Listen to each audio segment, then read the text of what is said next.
ตลาดชุมชนบ้านกุศลบาทเด้อนี่เด้อ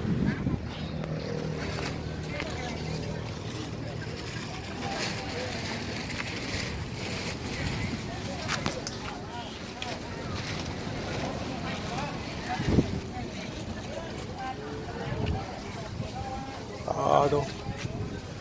เมี่ยงอันนี้ก็ปูก็มีตักแตนก็มี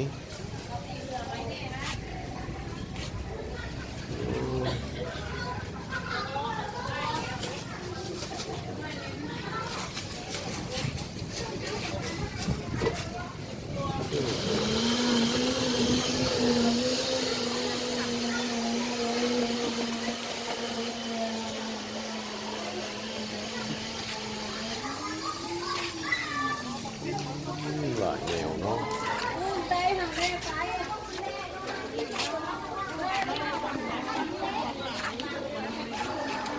นี่ส่งปลาขาวนี่ส่งปลาน้อยส่งละ5,000ส่งละ10,000อันนี้ไฟเตล่าเน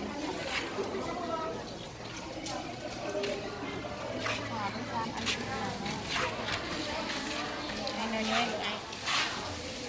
อเนื้อบ้าน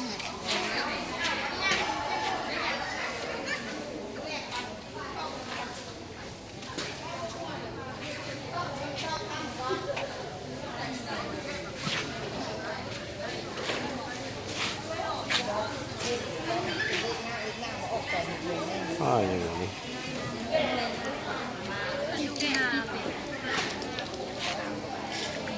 ปลาดุกนะปลานางโอ้ปลาบูเนาะนี่เนาะเป็นอยู่สมุทรสาครปลานางเลี้ยนปลาเทียวนี่ก็ซอนเนาะครับอยู่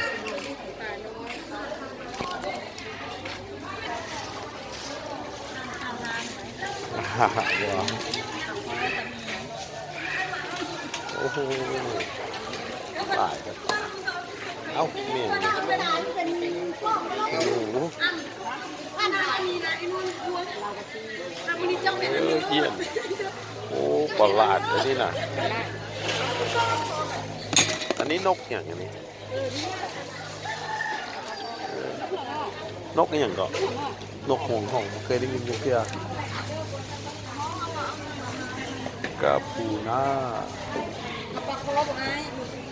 ปลาโคลบหน้า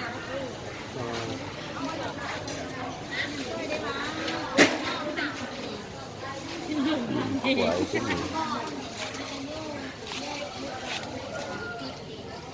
พัดเดียวนั่นแหละเท่าไหร่เบิ้งได้ครึ่งเดียว5,000เอา6,000ก็6,000มา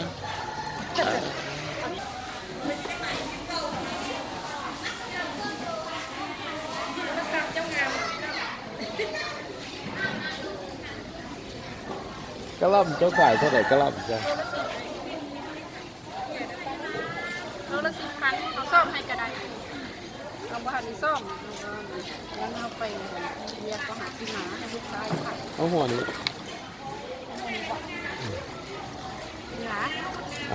เอา2 หัวเอา2 หัวพอ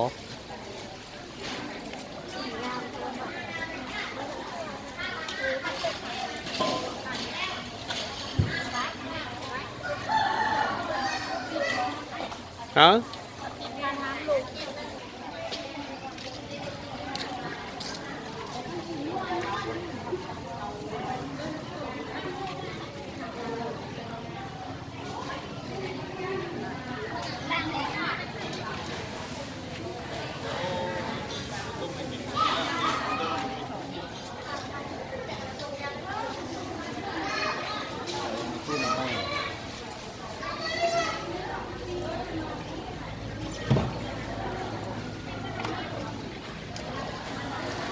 วิทย์กันแนวอยู่แนวกินเลยตลาดบ้านเฮานี่หลาย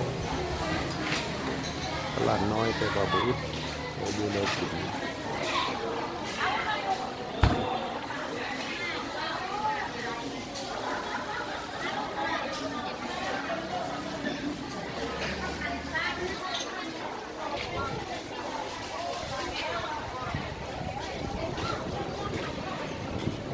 ตะกันแตนอีกหน่อยก็มีน้อยก็มีโอ้ยครบเบิดหลายแนว